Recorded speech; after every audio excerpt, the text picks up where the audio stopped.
Well, hi.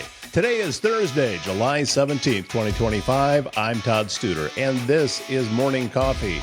A sneak peek into next week. I had a chance yesterday to spend some time on the water with the good folks at the Lake Manawa Sailing Association. We're going to bring you that interview next week, but I just wanted to say thank you to Carol and to Teresa and to the wonderful folks that are over there. What a terrific facility. And I'm looking forward to bringing you that show again. That's going to be next week here on the program. Today, we are going to pay a visit again to our old friends, Jessa Erickson and Jason Erickson with ThinkSpaceIT. And they're going to talk about some technology that may actually save you some money with your business when it comes to making marketing materials. So that interview is coming up very, very shortly. Also, coming up very soon, we're going to be bringing you another restaurant review with Bryce Taylor with GLI Insurance Group. And I'm not going to tell you exactly where we're going, but what I can tell you is it does have fish in the title. I'll bet you can figure it out. GLI Insurance Group is a locally and family-owned independent insurance group that's been helping people find the best possible plan for them for over a decade. Bryce has an office just up the road from Council Bluffs and Crescent, and also he is the founder of the Facebook group Council Bluffs Food Lovers. Last time I checked, they're at about 12,500 members now on that Facebook group. You should join too if you're not. Great restaurant reviews on there. And sometimes people don't pull punches. If things go awry, they're going to tell you about that too. But I'm looking for the positive ones. I'm looking for a great place to eat right here in the area. And this is a wonderful page to be able to do that. And also, GLI Insurance Group is a wonderful way to be able to save some money on your insurance. So get a hold of Bryce with GLI Insurance Group. Do you or does someone you love need in-home care? Home Care Advocacy Network can help you maintain your own privacy in your own space while still receiving care and support with a personalized touch. Aging in place can be critical for many people. Home Care Advocacy Network can meet those needs with an understanding that assisted living is best at home. HCAN of Southwest Iowa, bringing that personal touch to care all across the region. Visit hcan.com/Southwest Iowa to learn more. And if you're looking to elevate your wrestling game, join the best wrestler in Council Bluffs, where champions are forged. Founded by Olympian George Ivanov and his father, elite coach Ivan Ivanov. The club is built on three pillars: wrestling, academics, and career. Train with world-class coaches who produced Olympians, world champions, and national title holders. Their state-of-the-art facility at the Iowa West Fieldhouse offers programs for all ages and skill levels. So whether you're aiming for the podium or just personal growth, the Best Wrestler is your path to excellence. Visit thebestwrestler.com. Start your journey today.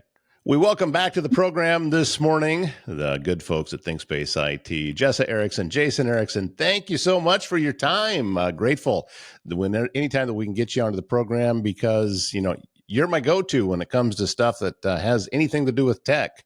And I'm usually getting preached at a CBBC meeting about something I'm screwing up. But Hey, I do not preach.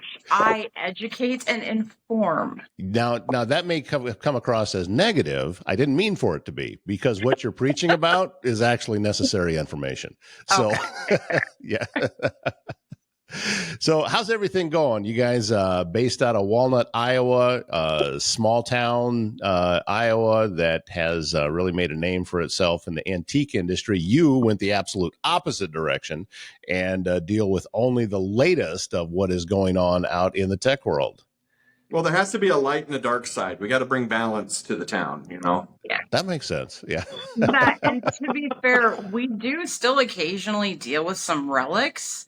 It's just not really something that we advise per se. Okay. So anybody that is using like I don't know, DOS or something, something like that, maybe a dot matrix printer. How about that? What is that? What is that? That's an iPod. It's a very old iPod. That's an old iPod. Is it still functional? No. Okay. I don't believe so. It was something that somebody was recycling, and I put it on my desk because I wanted to take a look at it for nostalgia reasons. Oh, it has New Kids on the Block and NKOD TB was pre-iPod era. A little MC Hammer, maybe. Yeah, there Oh, you go. no. Say, speaking of things along that nature, there is folks have options now when it comes to using tech to maybe create marketing items for themselves or different things. I mean, I can see, Jason, there you're wearing a shirt that says Iowa Games on it. Somebody had to make that. Yep. And there's options that people can actually bring that type of thing in-house now, right? Yeah, and we've been experimenting with it for at least 2-3 years now. And we kind of like it because it allows us to do things on the fly for events. I mean, nothing against the big companies. They do a good job. It's just sometimes you kind of need things now, and late is not an option. Or if you're like me, you waited too long to Yeah. make the call. Yeah, exactly. Okay, the event is in a few days, and Yes. there's just no time. Or And then you're you going to get have Alan freaking at you. That's Yeah. true. Yeah, then we get Alan Zacharias from. Yeah, he was. I'm good with that too. I'll take the preaching. If I screwed up, I screwed up. Yep. No, I mean there's a million ways and a million things you can do if you have the ability to make product like this in-house. Mhm. And I would say in the last year and a half, 2 years, it's finally to a price point where a small company, medium company, realistically can spend about maybe $500 and they can start knocking out their own custom stuff. And it looks very professional when it's done. And there's lots of different options for that. I will tell you, embroidery is still not a cheap thing to do. If you like everything embroidered, you really need to outsource that, because even if you buy your own embroidery machine, there's a bit of art to doing embroidery. You have to really understand the machines. You've got to have somebody who's passionate about it. What we're going to be talking about more is going to be knocking out giveaway items, shirts, that kind of deal, that you can do it for a very, very low price. And Mouse pad, to like the you have point where there. you can Yeah. consider being in the giveaways, Right. What talk about some of the different items that could be printed. You mentioned shirts. Jesse just held up a mouse pad, but what Yep. size can these things go to in that price range? Obviously, you can spend thousands of dollars to get Yeah. something big, but Yeah. in what you're talking about, what are the limitations? Well, the biggest limitation you're going to have with a lot of this technology is going to be called the heat press. And you can get a heat press, which a heat press is basically, you watch the old shows and stuff with the laundromats, and they throw the shirt in a thing, and the guy comes down and it does sorts of steam and lifts it up, and then the shirt's pressed.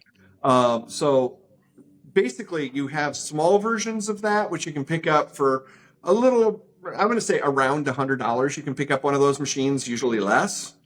And depending on how big a material you want to work with, you can get one fairly large, but that price is going to go up exponentially. Okay. So you got to be kind of careful with that. What we're going to be talking about, honestly, what I found to be that price sweet point for small businesses is really, you can get a press, which is about, I'd say about 1.5 to 2 feet wide and deep. Okay. That's a pretty good size platen. That's enough to do a full back on a shirt and do your little stuff as well. You're not going to be doing super long banners necessarily with something like that.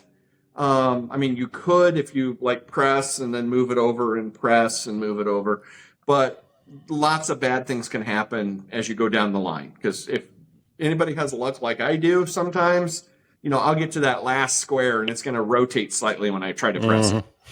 So it's custom at that point.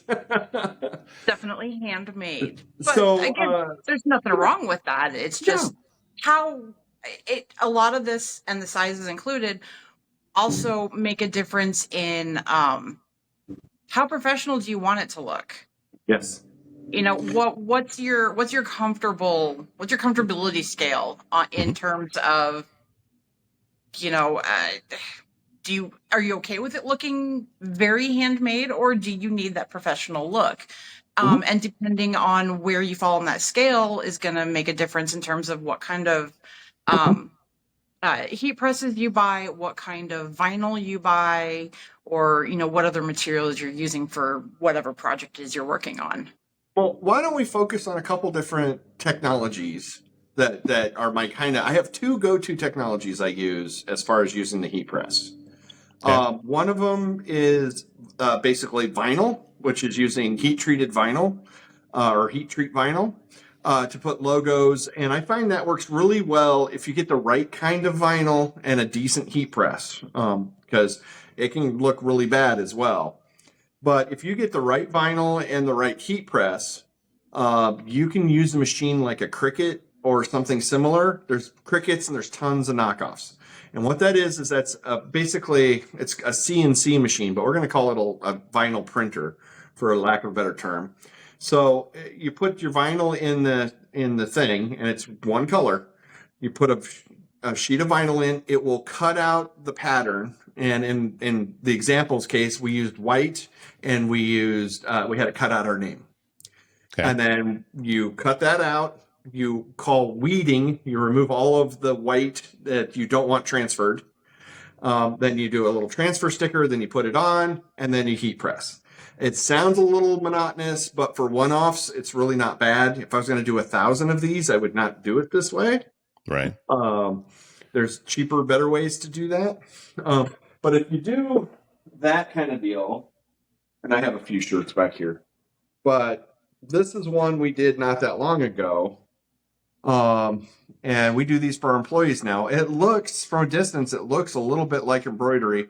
And you'll notice I can stretch it every which way, just like embroidery. And It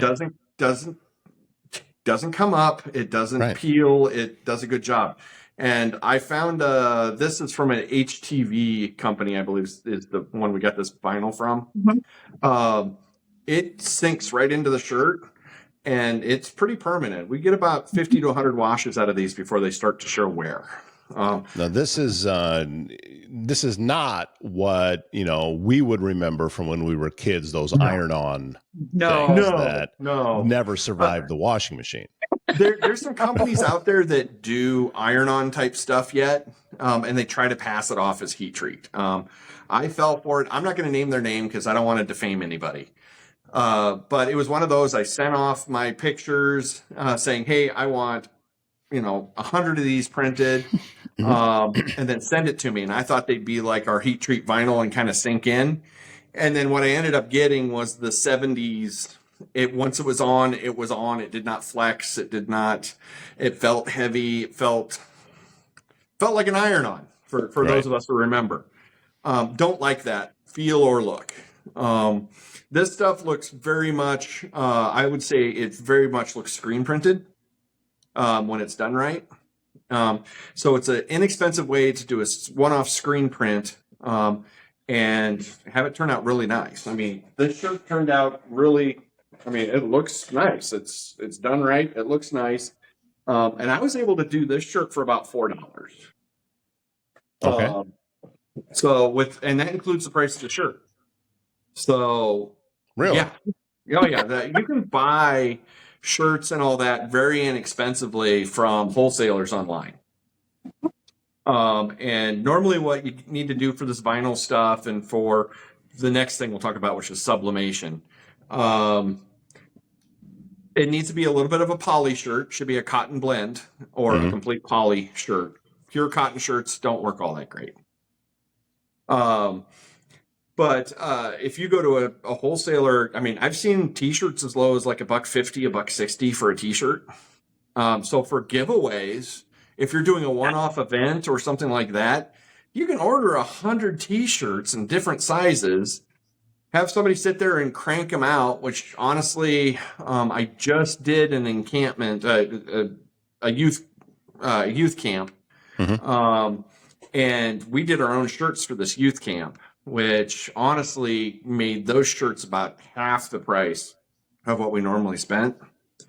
Unfortunately, I got the stuff from the iron-on company. So they didn't quite look the way I wanted. The front looked fine, but the full back, you could just tell it was kind of an iron-on feel. Right. Not real great. But anyway, they knocked out about 100 of those in an afternoon, you know, just taping them on, sealing them on, moving on with one heat press and like 2 people. Okay. So from a small business standpoint, if I had an event coming up and I'm like, man, I need to get some inexpensive giveaways of some kind. And I'm not saying t-shirts are what you should always give away.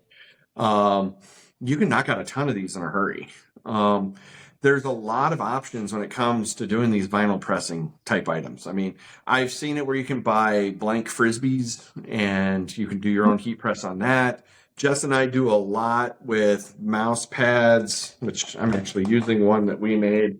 So we knocked these out, and these look really good, you know.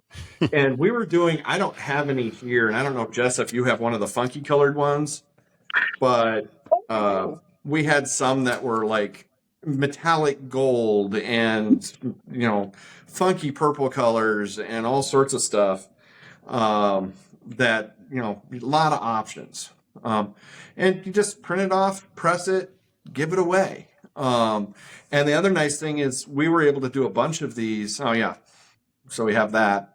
Right. And we were able to do a bunch of these. Didn't take us hardly any time. They're all different, slightly different. So we didn't have the big pile of one thing. We had a big pile of a bunch of different things that people seem to kind of like picking out the one that fits their personality, you know, because with marketing, it's very much you're going to make something and give it away. It has to be something that sits on their desk or something they'll use. That's true. What you want. There's a lot of people who give a ton of stuff away, and the first thing that happens is they get back from the show, they chuck it in a drawer and never look at it again. So finding that real estate, mouse pads are great for real estate. And I push back hard. I will admit this. I pushed back hard when Jessa said, hey, we need to print up mouse pads. And I'm like, are you knucking futs? Yeah. Because, I mean, who uses mouse pads anymore? All right. Okay, Jessa, this is me jumping into camp with you. This is the mouse pad that I have here. All right.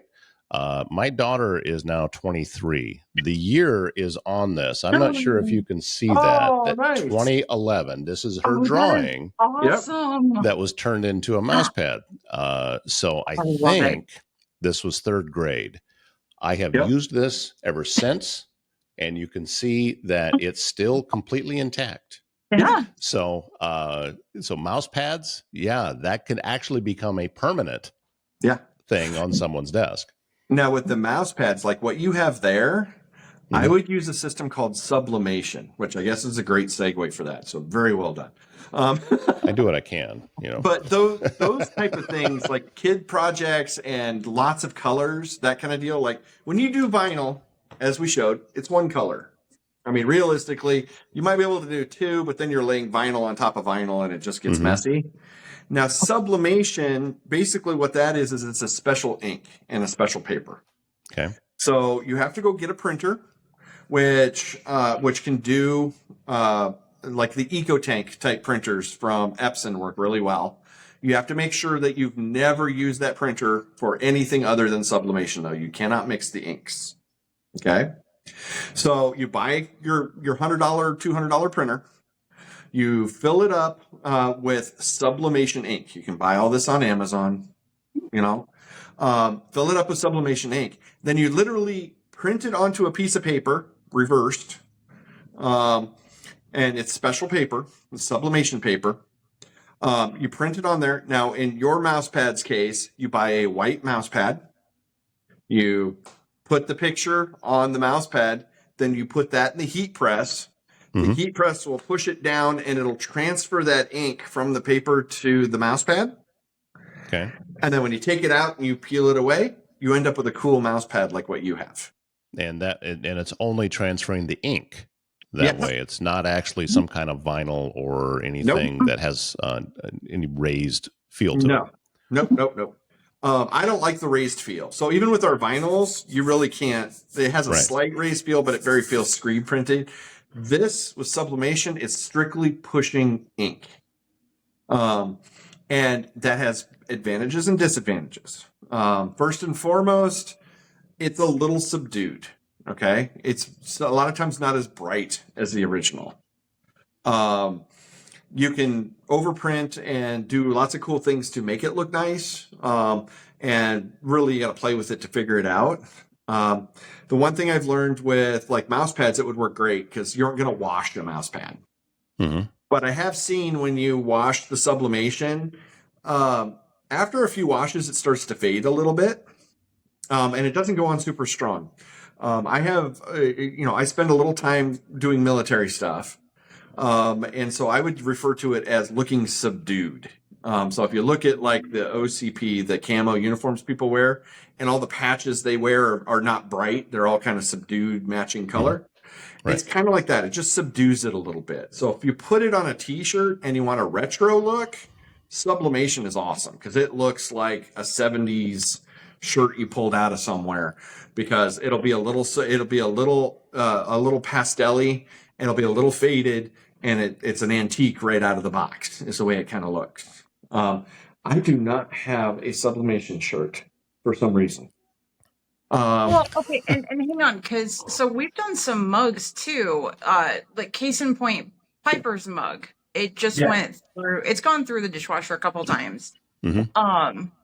I don't know. Does that one really get subdued? Because it doesn't really look any different. Although, granted, it hasn't gone through the dishwasher, that many times, really. Because we have umpteen dozen mugs in the house that all get used. But yeah, I mean, there's tons of stuff you can do.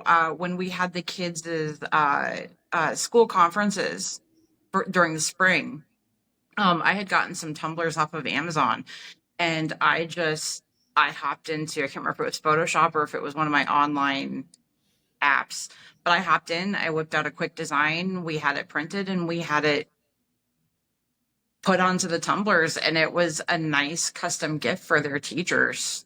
And that's the kind of stuff I love doing. So for this kind of stuff in small batches, you can be extremely personal. You can be very specific. I mean, if you're going on a sales call and you want to do something different, really get their attention, you can make something with their name.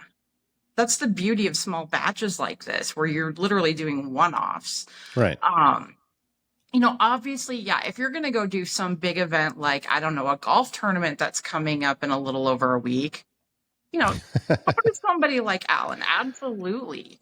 But there is a time and a place for stuff like this too, which, if you're crafty and creative like me, this is a really great outlet to have some fun and not feel bad when you're doing it at work. It's research at that point. It is. It's research. It's marketing. It's fun. I love it. Yeah. So this one's not printed yet. Okay. But this is the kind of mug, and you can get thermoses, any hard surface. Right. And when we print sublimated onto these, mm-hmm. they look just as good, if not better, than the stuff you would buy in a store. Like we could take your mouse pad print and I could put it on this mug. And how the design, is it scanned in? Is it somehow designed on a computer? How does that work? Anything you have an image of. So anything you can print, you can generally transfer. Now, that being said, I'm going to step in with a quick copyright note. I was going to do that. Well, because I don't want to get in trouble. Because there's so much great content out there, and it's super easy to go find what you're looking for. But guys, come on, don't be jerks. Don't do the copyright infringement thing. Be safe about it. Be smart. Yeah, that's where I'm gonna. Yeah. That's the thing. That's the thing is if you're making something for yourself, the rules are a lot looser than if you're selling something. Oh, if absolutely. A lot less enforced anyway. Well, that's true. But at the same time, I mean, just showing an image, if it's somehow attached to, they see it's trying to make money, it can get you into trouble. A case in point, and this is slightly off topic, but I had a friend who was a genius at coming up with website names, and then he would book them on one of the platforms. And so he had all of these different websites that he paid like $1 a year for, that eventually somebody would want and purchase from him. One of them, and I don't know whatever happened with this, but one of them was NFLlegends.com, and he owned it. And somebody, he had actually put just some placeholders up there. So it was an active website. So he took pictures of NFL players and had them up on the, and it was just a site. There was nothing. Yeah. And look at Jason's face. Exactly. And what happened was a ex NFL player wanted the site and got a hold of him and wasn't offering what he felt was enough money for it. So he didn't sell it. Well, on the site, he had a picture of Walter Payton, O.J. Simpson, some of the bigger names, and this NFL veteran was friends with the Walter Payton family. Called them, and he got a pretty nasty letter. So, what he did, because he is very clever. He took the picture of Walter Payton down and put up a picture of a candy bar and wrote sweetness underneath of it. Yep. So that was, anyway, I'm just saying that there was nothing there to make money. It wasn't, that was not a monetary site. It wasn't there. He wasn't selling pictures of anything. It was just a placeholder. That's all that it was. And he still got in trouble. All of that being said, I'm with you, Jessa. I am discretion is a better part of valor when it comes to copyright issues, because you can get away with anything until you don't. And all it takes is some large company wanting to make an example out of you, and it can get really, really bad. So be safe. I don't take chances. Yeah.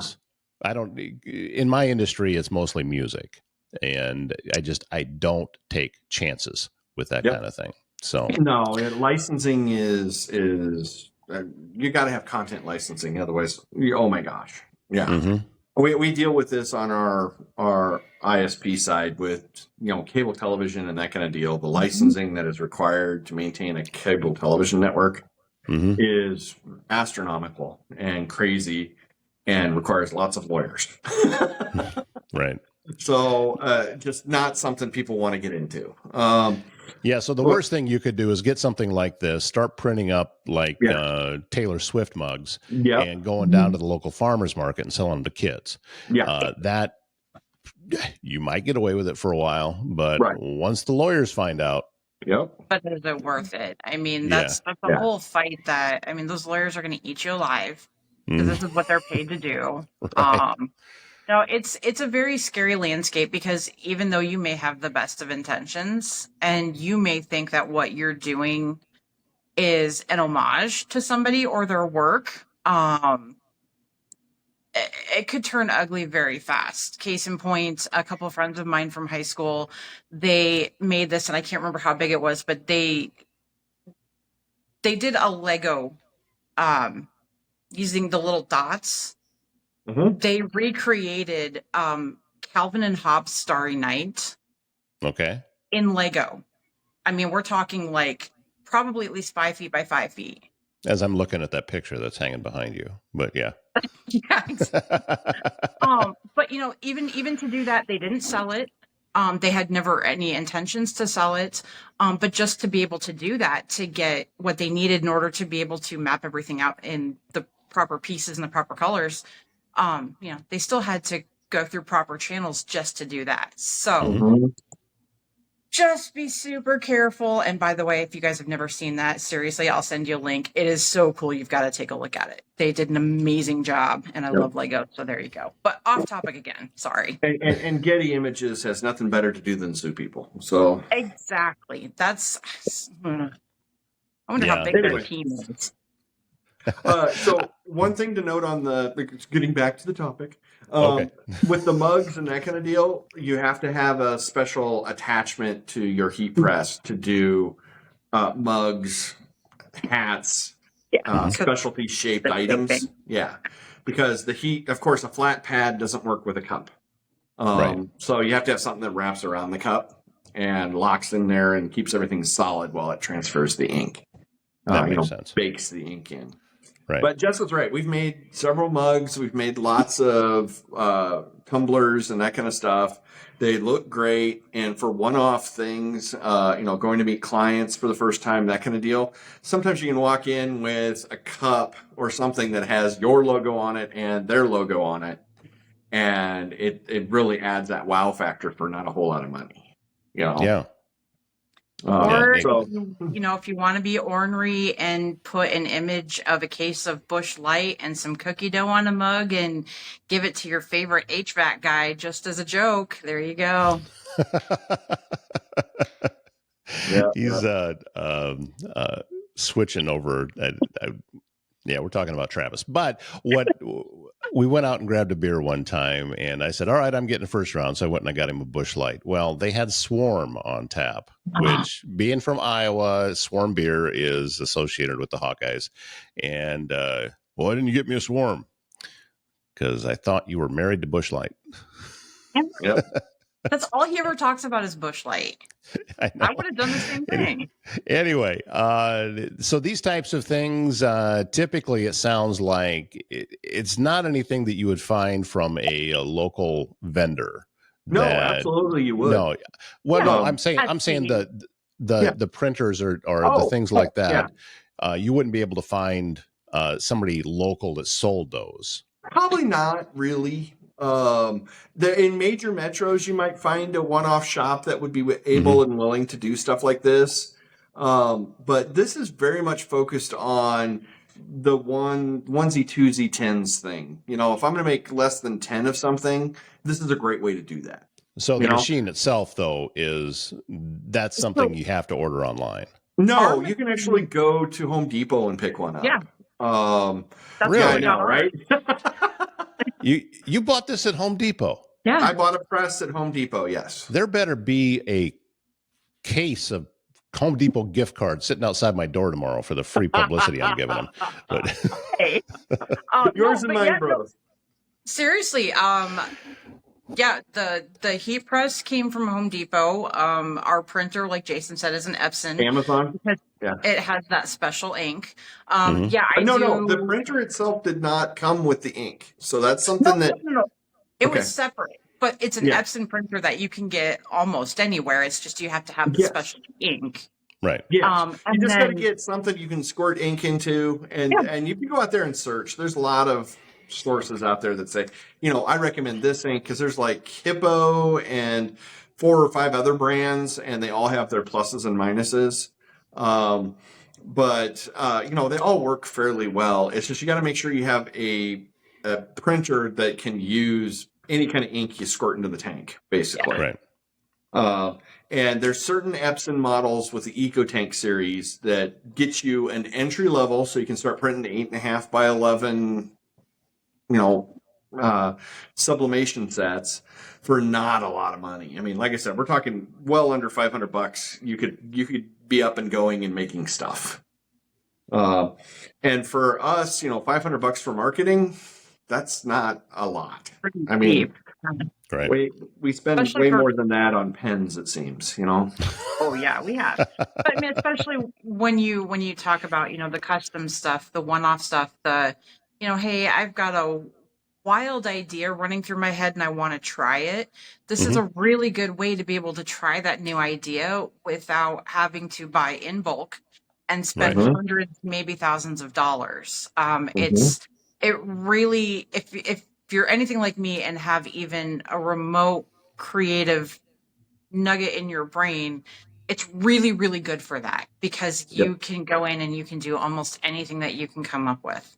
And if you're short on ideas, Pinterest has great ideas. The web in general has great ideas. Pinterest is kind of Pinterest is being destroyed currently by AI.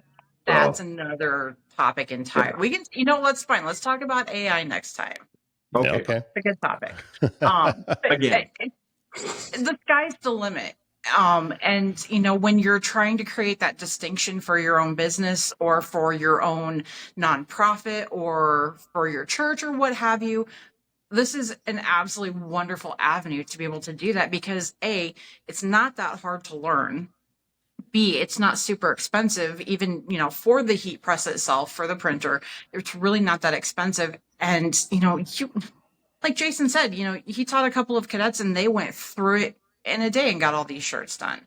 And it teaches you new things, which is fantastic. So the pros to this kind of thing are just, it's a long list. Very cool. Very cool. Glad I learned a lot today because number one, I didn't know this was an option. And number two, I had no clue that Home Depot was going to get some free advertising. So thank you so much. I'll say the brand if it's positive. I just won't say the brand if I feel it's negative. Well, thank you so much for the information. This is really kind of cool. And now you got my head turning again, which is typically what happens after I talk to you. So Jessa Erickson, Jason Erickson, ThinkSpaceIT, thank you much. ThinkSpaceIT.com is their website to learn a little bit more about what they can do for your business. And we'll talk to you guys again soon. All right. Today is Thursday, and that means $5 burger night at the Mile Away, north of Council Bluffs on Old Lincoln Highway. For just $5 with the purchase of a drink, you're going to get a half-pound burger with fries or tots and a wonderful atmosphere. And if the burger's not your thing, they do have other food there as well, including mouth-watering wings, unbeatable weekly specials, and even a welcoming atmosphere that feels like home. Follow them on Facebook for the latest events and specials. The Mile Away, where great food and great people come together. If you have a leak, a clogged drain, or planning a big remodel, Waldstein Plumbing in Council Bluffs has you covered. Fast, reliable service and expert craftsmanship, handling everything from small repairs to major installations. Don't forget to see Travis Waldstein's podcast, Circle of Trades, on this latest episode, which you can find on his YouTube channel. And also on Facebook, you can watch his reviews or previews, rather, of the college football season. More specifically, what does he feel Iowa's going to do, Iowa State and Nebraska? And he doesn't pull punches, but some of his predictions kind of surprised me a little bit. So that is the latest episode of Circle of Trades. And this is the latest episode of Morning Coffee. That's going to wrap everything up for today. My name's Todd Studer. We'll see you again tomorrow morning.